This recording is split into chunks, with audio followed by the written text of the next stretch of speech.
Recently, a Jati Panchayat in Gazipur village of Rajasthan has passed an order banning smartphones for married women. The video went viral and many people called it a Tughlaki Farman. However, sociologically speaking, this issue is not really about smartphones. Rather, it is about control, power, and women's freedom. As very rightly it is being said, that in regulating the smartphones, the panchayat seeks not to control the devices, but to control women's autonomy. At first glance, technology always looks neutral.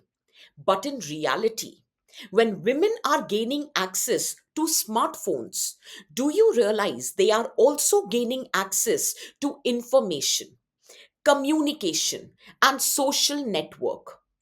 As a result, technology starts challenging patriarchal authority and caste control. Therefore, when tradition feels threatened, technology becomes the target and the women become the site of control. So, now let's do the sociological analysis of this issue. First, let us try to understand it from the perspective of patriarchy. As Sylvia Walby explains, that patriarchy is the control which is exercised by family and community. Here, this ban on smartphone, it represents private patriarchy, where women's communication, her mobility and autonomy is restricted just to maintain the dominance of male in the society. Second, from a functionalist viewpoint, the traditional institutions they try to maintain social order and stability. And from this lens, smartphones are seen as a threat to traditional family values, and therefore, Panchayat justifies this control in the name of social cohesion. Third, if you look at caste and social control, can you recall M.N. Srinivas' concept of dominant caste? These caste panchayats, they are acting as informal regulatory bodies, especially in rural areas, and they are using moral authority to actually police the women behavior.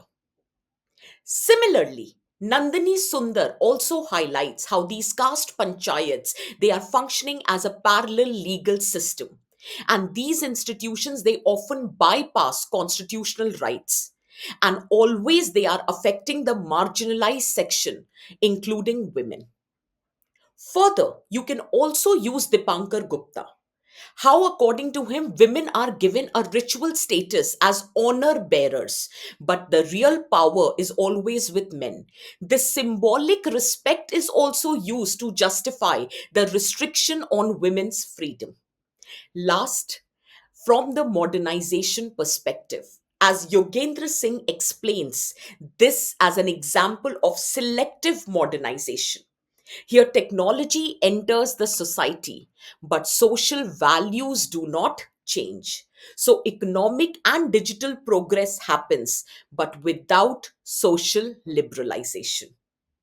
From UPSC point of view, this is a very strong example to be used in your answers on patriarchy, gender justice, caste as social control, let us say tradition versus modernity, or even digital divide and women empowerment.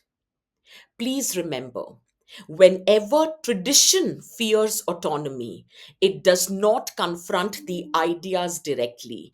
Instead, it tries to control women through restrictions.